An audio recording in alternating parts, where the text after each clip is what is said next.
Olá, bom dia, boa tarde, boa noite. Seja bem-vindo, bem-vinda aqui ao canal da Diálogos do Sul. Nós estamos aqui hoje com o Jean Martins, nós vamos falar sobre a Previdência no Brasil, sobre a Previdência no Chile, sobre o sistema de capitalização, sobre a privatização da Previdência, sobre vários temas que dizem respeito à minha, à sua, à nossa vida. Então, por favor, acompanhem a gente, continuem vendo esse vídeo. Compartilhem já com seus amigos no Facebook, no WhatsApp, manda para todo mundo, marca o pessoal. É um tema que interessa a jovens, as estudantes também, porque logo menos estarão no sistema aí no mercado de trabalho, aos adultos que já estão trabalhando, às pessoas que estão próximas de se aposentar, ou seja, é um tema universal, geral, de interesse da nação. Então compartilhe seu vídeo, se inscreva aqui no canal do YouTube, ative o sininho de notificações para receber nossos vídeos. A gente está crescendo no YouTube, que é muito legal, ou seja, vocês estão ouvindo aqui o recado que a gente está dando. Ativa o sininho, se inscreve, compartilha em todas as redes e vamos lá!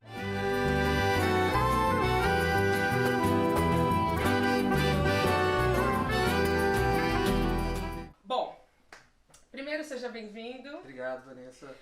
Jean Martins é professor de Direito Previdenciário na Universidade Federal de Uberlândia, especializado em Direito do Trabalho e Previdência, e está cursando doutorado na USP, no Programa de Integração da América Latina, o PROLAN, onde somos colegas, né? Sim. Ele no doutorado, eu ainda no mestrado, mas tamo aí. Bom, e o trabalho que ele está desenvolvendo aí no projeto de doutorado dele é justamente a questão da previdência no Chile e no Brasil, as semelhanças e diferenças e toda essa problematização. Então, primeiro eu gostaria que você trouxesse pra gente de uma maneira um pouco mais livre, assim, por que você escolheu esse tema? Por que você escolheu a Previdência do Chile? Você é especialista em Previdência, Sim. então é meio óbvio, mas por que o Chile especificamente? O tema de previdência sempre foi assim, uma paixão minha. Eu gosto muito do direito do trabalho, e falar de trabalho e falar de previdência, não há como fugir desses dois temas, né? E a gente tem nos últimos anos, desde 2014 e até nos governos anteriores, aí nos anos anteriores, sempre essa questão de se falar em reforma da Previdência. O tema reforma da Previdência é um tema cotidiano na nossa vida, não só no Brasil, mas na América Latina como um todo. Então o meu tema de pesquisa é pesquisar essas reformas que começaram a ocorrer na América Latina na década de 80 e vão até hoje, nos anos de 2020, né? Nesses 40 anos aí, nesses últimos 40 anos, para entender o que aconteceu. E em especial estudar dois casos. O caso do modelo de previdência adotado no Chile, que é a previdência por capitalização individual, e o caso da previdência do Brasil, que é o modelo de previdência pública por repartição coletiva. Que são os dois modelos de previdência que existem em quase todo o mundo. Legal. E aí, então, traz pra gente quais são, então, essas diferenças principais, Sim, né, sim. que você está apontando. Vamos detalhar um pouquinho. Bom, as duas diferenças principais, o primeiro é o órgão gestor desse modelo de previdência. Na previdência pública é o Estado que faz a gestão do dinheiro arrecadado, contribuído, né? Ele estabelece as regras, principalmente no que diz respeito ao valor do benefício, a forma com que vai ser pago esse benefício, a forma do cálculo desse benefício, né? Aonde vai ser aplicado e investido esse dinheiro arrecadado, enquanto que na previdência privada é o sistema econômico, é o mercado econômico privado e financeiro que vão gerir essas regras. Tá? Para só dizer uma grande diferença, é como se você fosse a um banco e comprasse um título ali que iria capitalizar ao longo dos anos para você depois receber esse dinheiro, né? E uma grande diferença é que no modelo público os beneficiários, então os aposentados, ou aqueles que dependem da Previdência, eles vão receber uma parte de tudo aquilo que foi arrecadado coletivamente por todo mundo. E no modelo privado, o pagamento é uma conta individualizada. Então só o que o seu Joaquim e a dona Maria contribuiu ao longo da sua vida e rendeu financeiramente é que vai ser pago no futuro como seu benefício. E o Estado não tem participação direta nesse sistema. Uma das coisas que que se discutiu um pouco, mas muito incipientemente com essa questão da capitalização, é, por exemplo, o Estado brasileiro, ele tem a obrigação de pagar. Então, se eu estou aposentado, eu tenho o direito. Então, o Estado tem a obrigação de me pagar determinada quantia. Mas, se eu tenho, na verdade, um contrato com um banco, se esse banco quebra, e se o dinheiro acaba? O tanto que eu tinha investido, vamos supor que eu consegui juntar 500 mil e vivi 20 anos. O dinheiro vai acabar. O que vai acontecer, então, com essa pessoa que ou o banco faliu ou o dinheiro acabou? Acabou. Você está trazendo um dos grandes problemas aí da previdência privada. Né? Um dos grandes problemas, e eu estou estudando isso, e há vários autores que falam sobre isso, em geral, e não só no sistema privado, mas também no sistema público, é a ignorância ou desconhecimento da população sobre previdência social. Quase ninguém sabe, estuda ou compreende o que é a previdência. Quase todo mundo entende que é algo que o Estado te dá de graça. E aí já é um grande erro, que nada é dado de graça.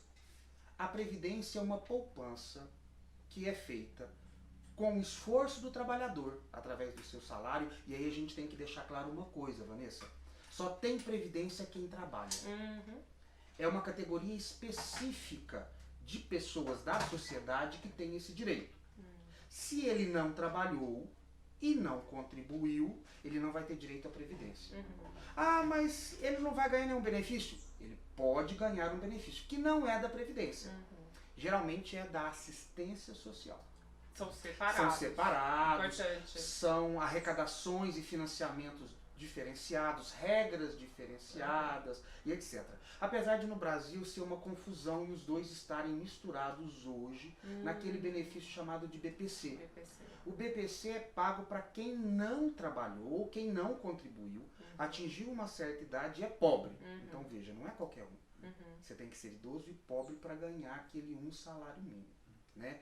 Enquanto a aposentadoria ou os benefícios e as pensões são pagos aos trabalhadores que contribuíram aí ao longo de anos. Né?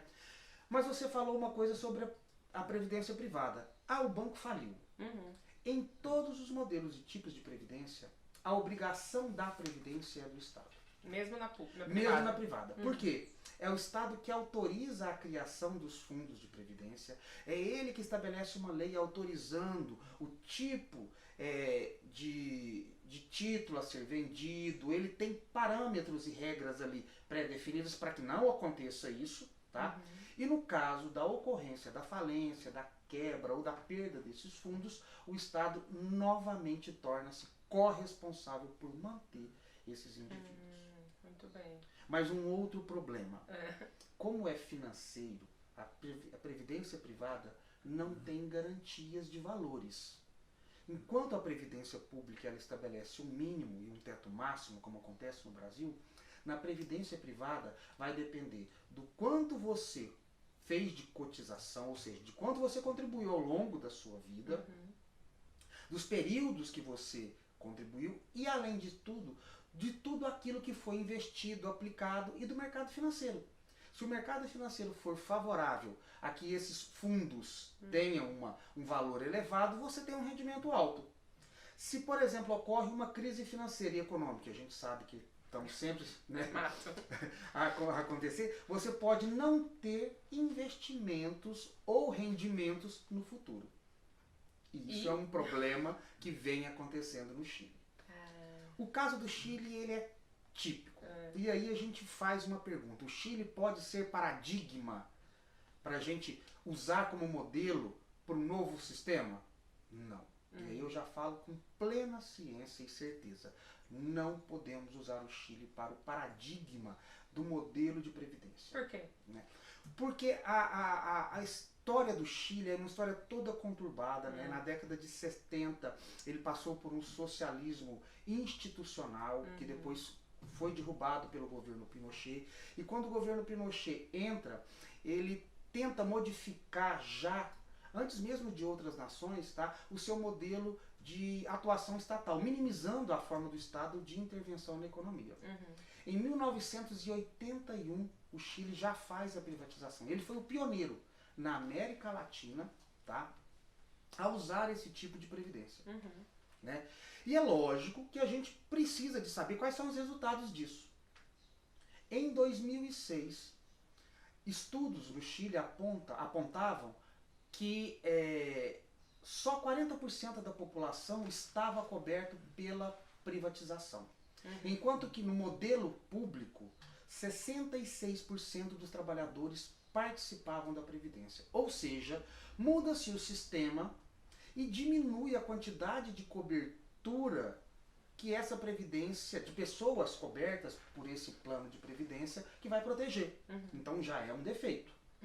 E outro, que os valores cotizados eram insuficientes para garantir ao menos um salário mínimo para os homens e para as mulheres ainda pior, porque o valor do trabalho da mulher é diferenciado, o acesso ao mercado de trabalho é diferente, então elas não receberiam nem metade de um salário mínimo. Em 2008, então, o Chile faz uma nova reforma e passa a adotar um sistema que é privado, mas cria um pilar social, em que quando o trabalhador não atinge pelo menos o salário mínimo, o Estado paga e complementa até chegar a esse salário mínimo. A gente tem visto, e a revista Diálogos do Sul publicou bastante artigo, repercussão, entrevista a respeito da situação chilena, e a gente tem um aumento de suicídio de idosos, a gente tem uma miséria, né? Essas pessoas caem na pauperização, na pobreza, justamente porque ao chegar no final da vida não tem esse amparo, digamos assim. E a gente fala disso do paradigma do Chile, por quê? O Chile em 81 vai e privatiza. Né?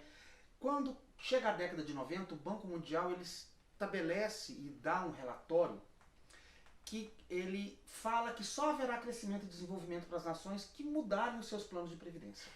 Então, na América Latina, quase que como um todo, os países começam a aderir a essa privatização. Restaram poucos países que não privatizaram. E é até mais fácil a gente falar quais são os que não privatizaram do que apontar os demais. Brasil, Cuba, Venezuela, Haiti, Guatemala, que já está passando por um processo também agora querendo modificar, Panamá também permaneceram no sistema público. Os demais países da América Latina e Caribe privatizaram seus sistemas.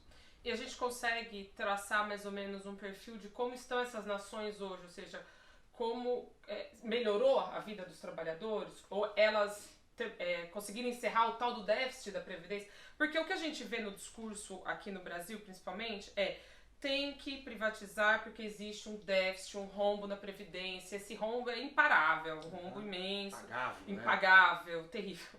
Então, eles conseguiram resolver isso? Toda reforma ela tem um cunho de equilíbrio autorial. A gente fala de equilíbrio autorial no sistema financeiro, é quando aquilo que se arrecada não consegue cobrir aquilo que se gasta. Né? Então todos os países tentam justificar a reforma com isso.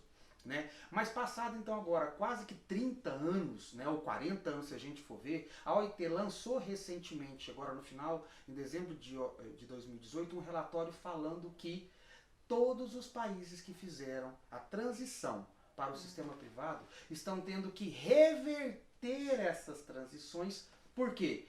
Porque todos os aspectos que tinham de positividade nesse sistema não foram atingidos. Os países que têm isso, e esse relatório da OIT, tá, ele está disponível na internet, é de fácil acesso, tá? Ele faz um comparativo entre 14 países da América Latina, 14 países do leste europeu e 2 países da África, e ele chega a uma conclusão que nos países que privatizaram só houve o quê? Aumento das desigualdades sociais e aumento da pobreza. Uma segregação maior ainda na questão de gênero, de inclusão social, que os únicos financiados foi o sistema financeiro, que existe uma alta taxa de custo pago pelos trabalhadores para essas empresas que fazem o sistema aí de aposentadoria. Né? Então que na realidade aquilo que era tendente a chegar ao desenvolvimento não conseguiu. Muito curioso você dizer isso, e a gente está discutindo exatamente a gente não chegou, né, na privatização geral da Previdência, Isso. mas a gente tinha uma proposta muito dura em que se caminhava nessa Para o linha, modelo chileno. digamos, né, nessa linha. Nossa reforma agora. E agora, inclusive, uma das questões que podem voltar à discussão é a questão da capitalização. Não entrou nesse projeto que já foi aprovado, porém, já há algumas questões que começam a surgir no Congresso porque eles querem voltar o tema da capitalização. Então, explica pra gente como pode ser assim, se tudo deu errado, se tem uma determinação da Organização do Trabalho dizendo que não atingiu o objetivo, como o Brasil agora... Primeiro eu vou responder uma questão que você me fez anteriormente. O gasto da Previdência. O gasto da Previdência, ele existe, ele não existe. E aí é bom a gente entender essa situação, essa conta, né? Na realidade, eu estou estudando, estou pesquisando por isso, mas já encontrei autores que defendem isso. Não existe gasto. Na realidade, a Previdência ela existe quando ela foi criada em 1883, lá por Otto von Bismarck, da Alemanha, tá? O que aconteceu com isso? Ele criou um mecanismo em que o Estado, que antes só ajudava quem era pobre, doente e miserável, e para o Estado isso não é viável, né? Ele cria um mecanismo que incentiva o trabalho. Você vai trabalhar, ou seja, vai fomentar o Estado e a economia capitalista, você vai contribuir, e todas as vezes que você sofrer um risco, o que é um risco? É um dano. Porque a gente não tem como falar que o trabalho gera o dano à pessoa, né? Então ninguém sai de manhã e acorda e vai trabalhar feliz. Trabalha porque há uma necessidade de sobrevivência, né? E aí, então, nesse caso, o que aconteceu? O Estado se obrigou a contribuir com um valor, o empresário a contribuir com outro valor e o trabalhador com outro, para que esses valores formassem um fundo, uma poupança. Previdência é poupança, porque previdência é uma previsão para o futuro. Então, quando você precisar lá no futuro, esse dinheiro vai estar guardado, aplicado, investido e eu te devolvo. Então, o Estado não banca mais sozinho aquela necessidade do pobre, do miserável e etc. E a gente sabe que o trabalhador, ao chegar numa certa idade, ou quando ele sofre um acidente ou uma doença, o mercado de trabalho o exclui. E ele não tem como sobreviver. Se ele não tem como sobreviver, o Estado teria que bancar a sua sobrevivência, porque ele vai ficar pobre e miserável. Agora não, é a Previdência que faz isso. Por isso chama Previdência Por Social. social. É da sociedade, é de todo mundo participando, né? E o que acontece? Existem duas fontes de recursos para a Previdência. As fontes diretas, que vêm do trabalhador e da empresa, e as fontes indiretas, que vêm dos orçamentos do Estado, da União e dos municípios. Né? Então, tudo aquilo que o Estado gasta com a Previdência, e ele fala que é um déficit, que é um gasto, na realidade é um investimento. E é uma obrigação constitucional, porque está na Constituição que o Estado, municípios e União têm que contribuir com a Previdência. Certo? E aí, essa reforma, na realidade, é porque o Estado está gastando um valor elevado, e aí a gente tem que ser coerente e dizer que é um valor elevado, mas a gente tem que ver a situação que a gente vive, histórica e econômica no momento. Nós estamos vivendo num momento onde que a principal fonte pagadora de contribuição está o quê? Desempregada. Não tem trabalho.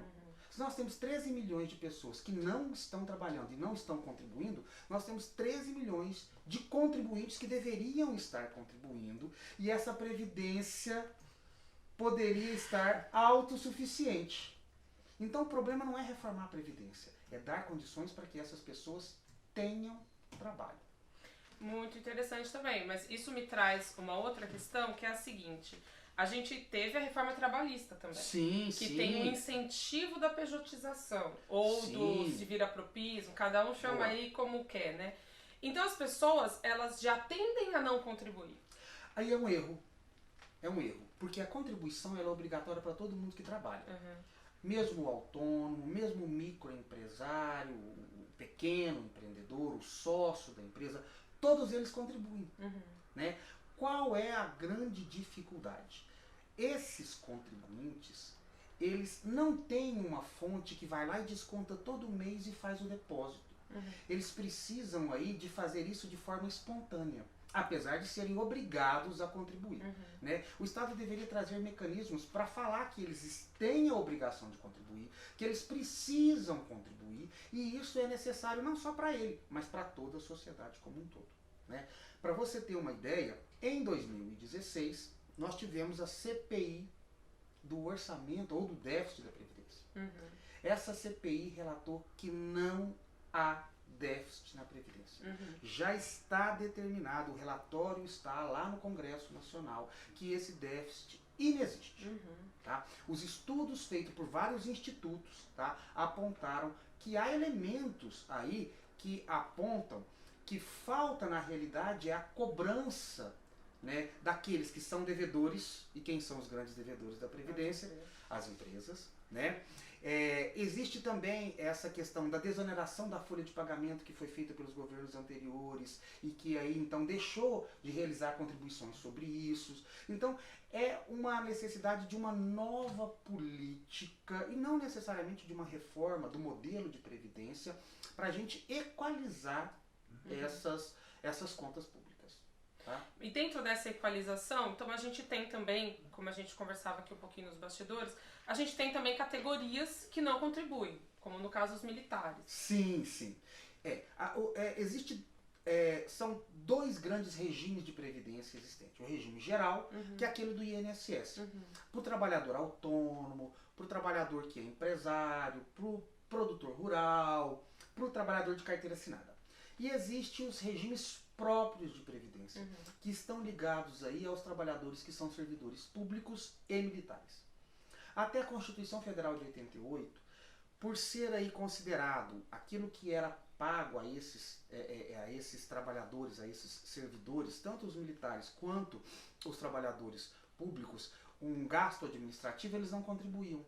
A contribuição deles surge com a Constituição Federal de 88 e a dos militares, que não se aposentam, mas que entram na reserva, ou seja, a qualquer momento eles podem ser chamados novamente em caso de guerra, de segurança, etc. Tá? Eles não contribuem. Qual é o grande problema disso? As regras deles, tanto dos militares quanto dos servidores públicos, são bem diferentes das regras dos trabalhadores do regime geral do INSS. O que deveria fazer? Um equilíbrio sobre essas regras. Não pode haver trabalhadores que têm direitos diferenciados dos trabalhadores comuns. É injusto isso. E é injusto até para a Previdência. A Previdência ela só existe e ela só vai existir se forem garantidos dois grandes princípios que estão na Constituição. O princípio da solidariedade, que é o de todo mundo ajudando todo mundo. E o princípio da universalidade. Regras iguais, patamares, direitos iguais para todo mundo. Né?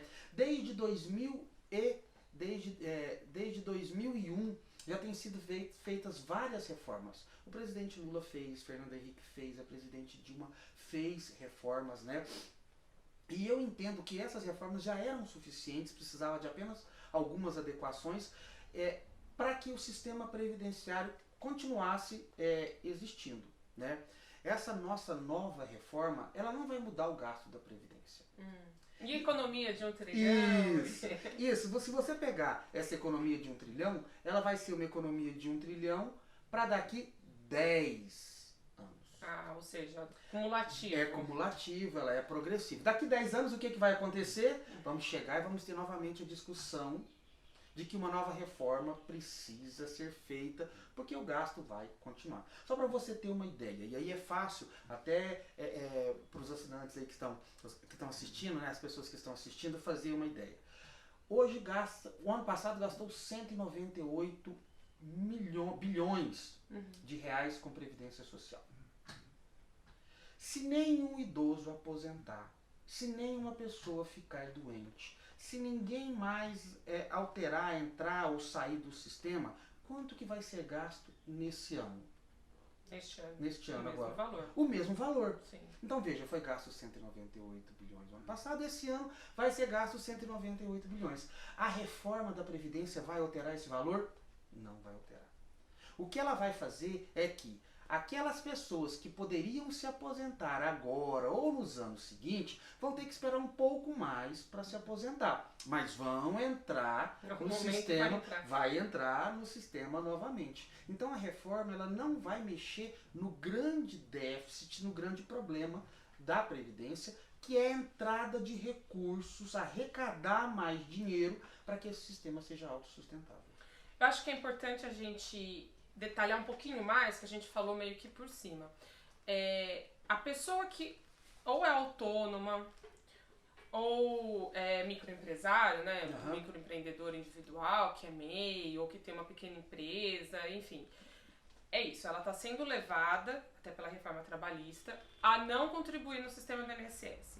E, do outro lado, ela está sendo bombardeada pela imprensa e por todos os grupos a dizer, faça uma previdência privada. Mas aí você me disse, não, ela tem que contribuir. O melhor seria contribuir. Então, mas por que ela deveria contribuir para um sistema que, segundo o senso comum, ela vai dar lá um dinheiro e depois vai receber uma miséria, um salário de miséria, que é o salário do aposentado? Se ela pode fazer uma contribuição para o regime privado e depois pegar um dinheiro melhor, porque vai estar aplicado em fundos muito bem geridos e tal, e ela vai ficar muito bem de vida lá na frente. Isso que você falou também é uma coisa muito interessante. Todo mundo me pergunta, professor, é melhor eu fazer uma previdência privada? E a resposta é uma, depende. Se você tiver dinheiro sobrando, faça a previdência privada, porque é um investimento. Mas você não vai fugir de ter que contribuir com a previdência pública, né? Então, o MEI, a empregada diarista, o trabalhador autônomo, né? Todas essas pessoas, eles têm obrigação de contribuir, né? Falta o Estado educar a sua população dessa necessidade. Inclusive, nos governos anteriores foram feitas medidas para que essas pessoas contribuíssem com alíquotas menores para não deixar de participar. Para você ter uma ideia, o MEI contribui hoje com 5% sobre o salário mínimo. Então, o MEI, a empregada diarista, o trabalhador autônomo, né? Todas essas pessoas, eles têm obrigação de contribuir, né? Falta o Estado educar a sua população dessa necessidade. Inclusive, nos governos anteriores foram feitas medidas para que essas pessoas contribuíssem com alíquotas menores para não deixar de participar. Para você ter uma ideia, o MEI contribui hoje com 5% sobre o salário mínimo. E que vai lhe garantir no futuro pelo menos um salário mínimo de aposentadoria. Mas veja, ele contribui 5% para receber um salário inteiro. Então é vantajoso para ele fazer isso, né? Agora, se ele tem dinheiro sobrando, se aquela previdência complementar, aquela previdência privada, ela é um investimento legal e ele acha que é legal fazer, faça. Mas consulte sempre um consultor financeiro.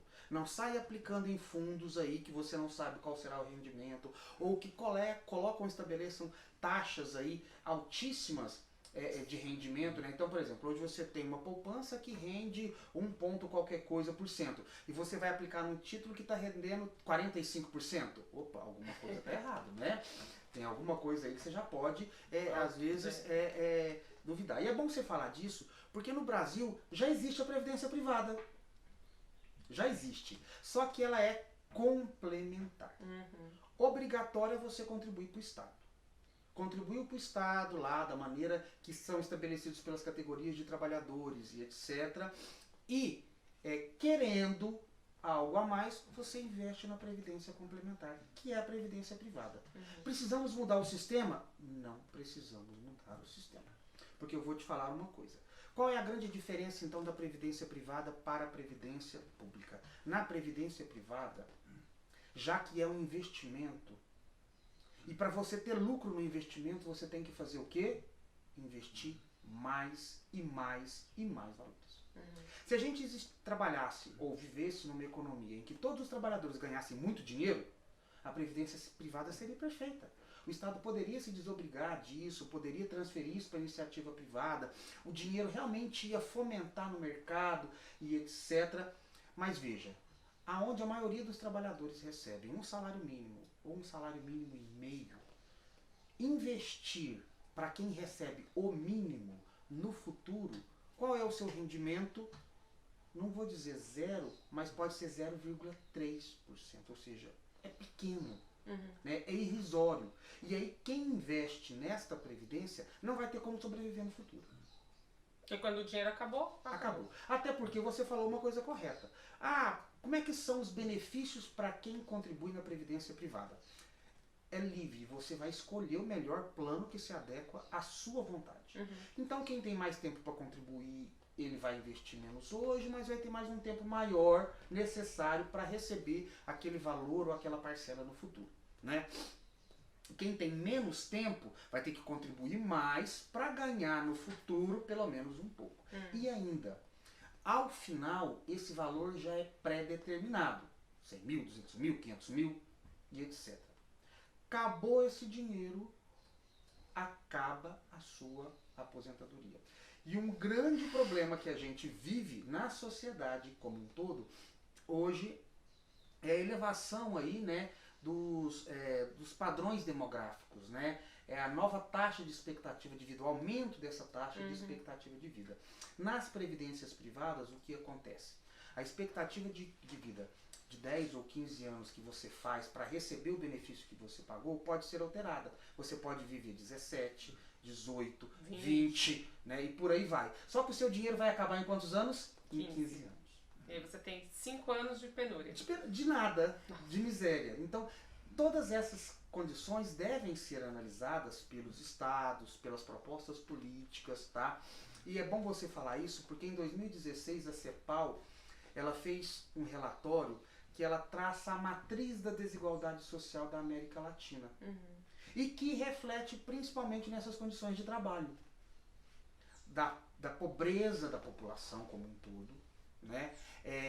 Do pouco acesso do trabalho, da diferença de gênero, de cor, de raça, de idade. Isso tudo traz uma problemática para os sistemas previdenciários. Enquanto não se mexer nessa matriz de desigualdade, qualquer sistema de previdência que possa gerar mais desigualdade só vai aumentar esses problemas. Então, nós temos um relatório da CEPAL dessa desigualdade de 2016 e nós temos também um relatório da CEPAL de 2017, isso para dar dados fundamentados sobre o que eu estou falando, né, que falam dessas problemáticas dos sistemas, que não existe um modelo ideal. Cada localidade tem que adotar aquele modelo que vai atender melhor a sua população. Sempre tendente a fazer o quê? Diminuir a pobreza, diminuir a desigualdade.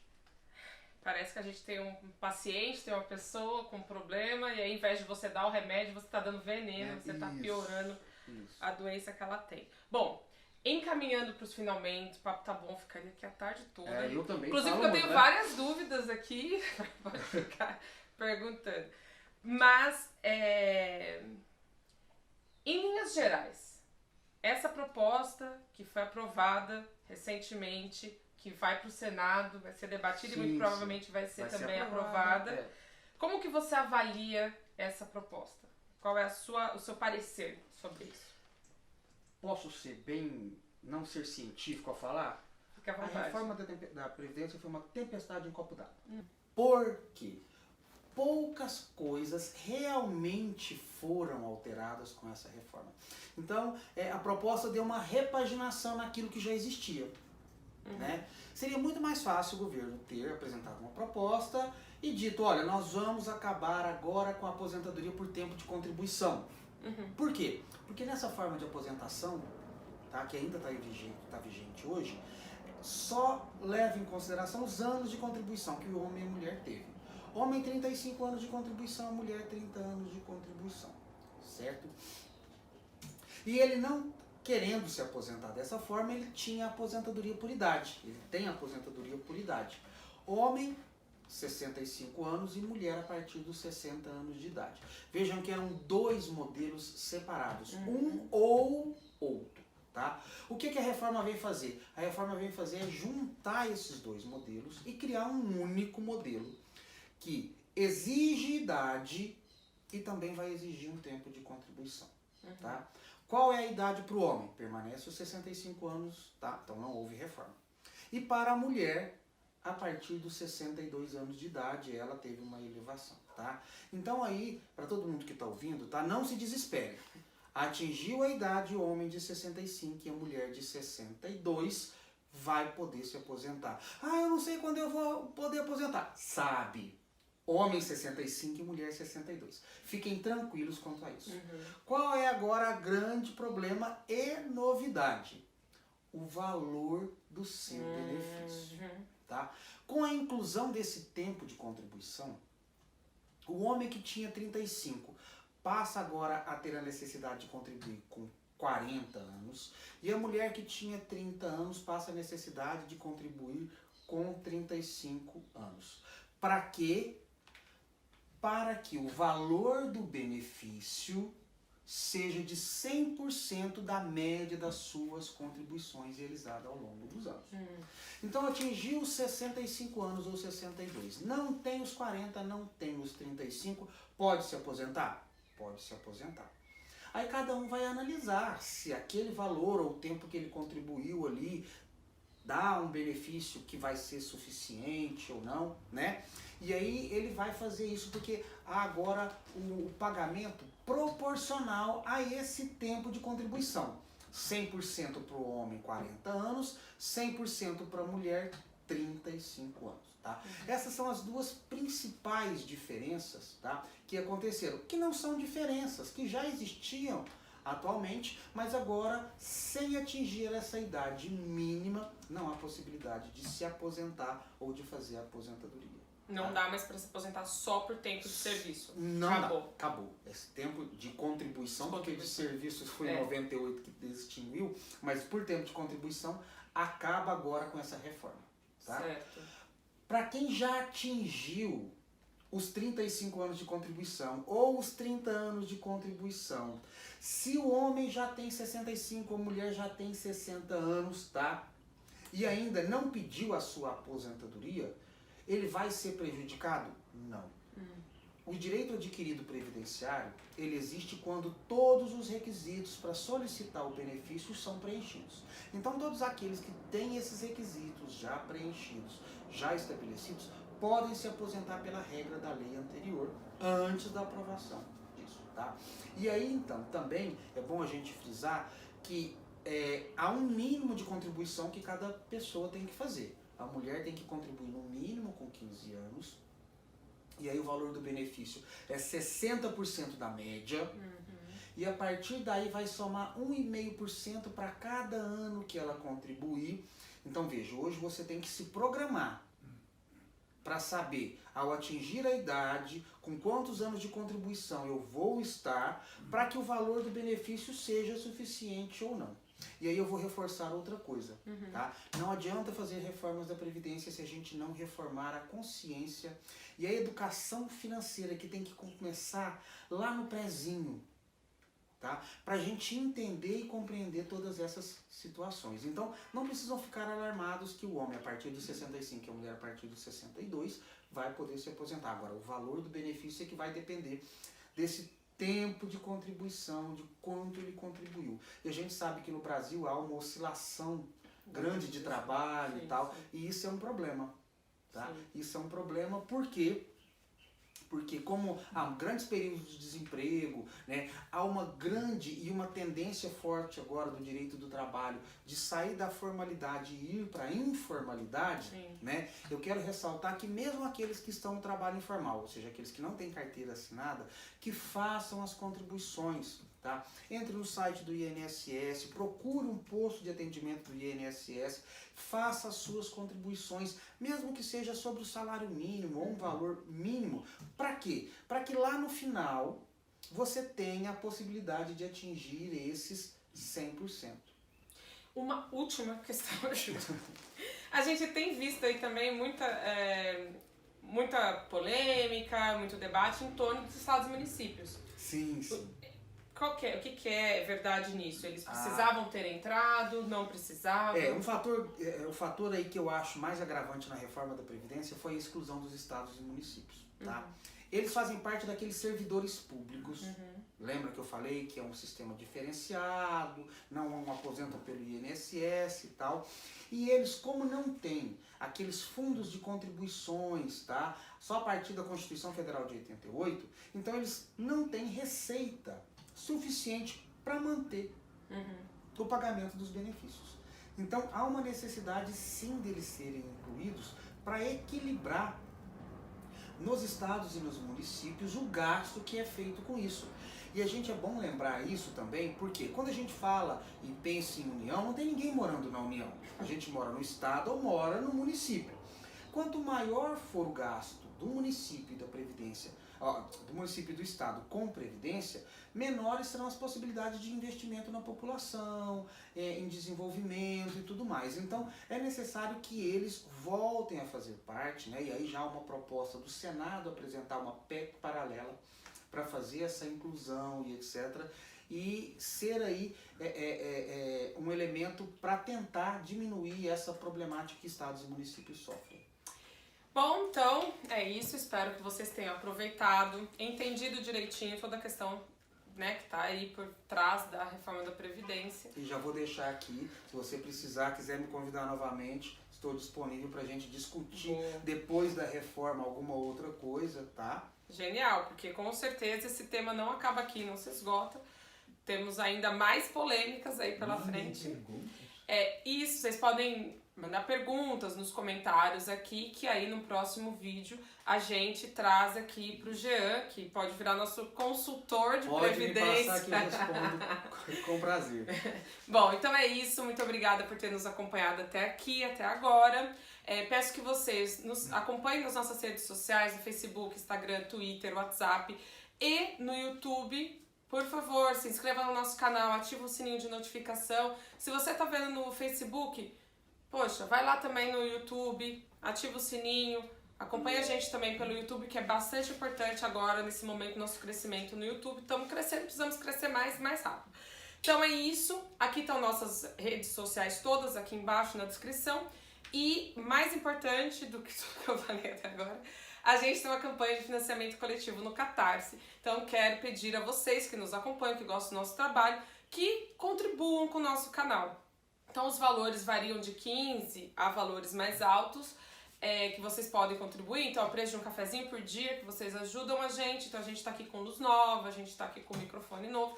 Então é esse valor que ajuda a gente a trazer convidados, a investir nos vídeos e nos conteúdos que a gente tem publicado diariamente no nosso site. Então é isso, muito obrigada e até mais. Tchau, até mais.